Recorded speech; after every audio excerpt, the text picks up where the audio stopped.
কলকাতায় চিন্ময় কৃষ্ণ দাসের আইনজীবী রবীন্দ্র ঘোষ। চিন্ময় কৃষ্ণ দাসের আইনজীবীর সঙ্গে সাক্ষাৎ রাধারমন দাসের। কলকাতার ইসকনের মুখপাত্রের সঙ্গে সাক্ষাৎ আইনজীবী রবীন্দ্র ঘোষের। মৃত্যুর ভয় করি না, অন্যায়ের প্রতিবাদ করে যাব, বেঁচে থাকলে 2রা জানুয়ারি মামলা লড়ব, জানান আইনজীবী চিন্ময় কৃষ্ণ দাসের আইনজীবী রবীন্দ্র ঘোষ। এমনভাবে ওনাকে আসামি করা হয়েছে, আমরা বাধ্য হইয়া কোর্টে উইদাউট এনি কনসিডারেশন, কোনো কিছুর বিনিময়ে ছাড়া আমরা সেখানে গিয়েছি এবং আমরা ওনার জন্য লড়েছি এবং যদি প্রয়োজন হয় আরও লড়বো। আপনি আগামীতে লড়াই চালিয়ে যাবেন বাংলাদেশে? নিশ্চয়ই যাব। আমরা ফাইট করছি গণতন্ত্রের জন্য, ফাইট করছি আমরা মানবাধিকারের জন্য, এটা যাতে প্রতিষ্ঠিত হয়। ইন্টারন্যাশনাল প্রটোকলগুলো তো আছে, এখন কথা হলো তারা যদি ইন্টারন্যাশনাল আইনগুলো না মেনে চলে সেখানে তো আমাদের করার কিছু নাই। All are equal in the eye of law. আমি একজন লয়ার হিসাবে এটা আমার মেইন কাজ হবে নির্যাতিত নিপীড়িত জনগণের জন্য লড়াই করা এবং কোর্টে দাঁড়ানো। আপনি লড়াই চালিয়ে যাবেন? হ্যাঁ, আশা করি।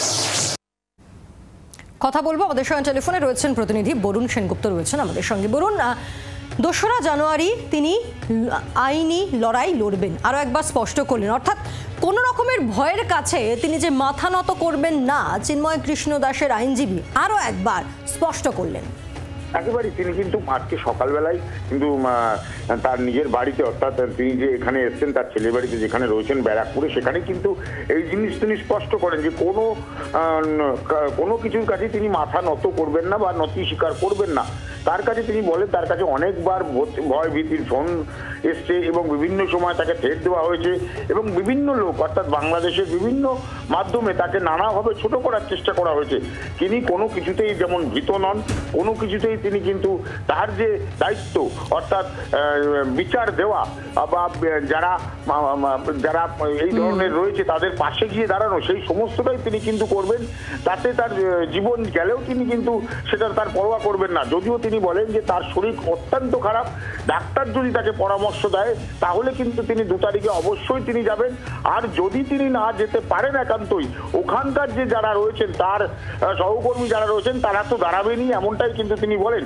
আজ সকালে দেখা যায় একেবারে কিন্তু ব্যারাকপুর সি রোডে সেখানে কিন্তু চলে আসেন রাধারমন দাস, ইসকনের প্রতিনিধি। তিনি এসে কিন্তু তাকে গাড়ি করে নিয়ে যান ইসকনে সেখানে গিয়ে তিনি পূজার্চনা করেছেন এবং ইসকন থেকে বেরিয়ে তিনি কিন্তু সোজা একটি অনুষ্ঠানে যোগ দেন, যে অনুষ্ঠানে কিন্তু হাইকোর্টের যারা আইনজীবী রয়েছে তারা কিন্তু তাকে সম্বর্ধনা দেন। সেইখানেও তিনি সেই অনুষ্ঠানেও কিন্তু তিনি যোগ দেন এবং সেখান থেকেও তিনি কিন্তু বেরিয়ে এসে তিনি কিন্তু বাড়ির উদ্দেশ্যেই রওনা দিয়েছেন এই মুহূর্তে। হ্যাঁ বরুণ, ধন্যবাদ।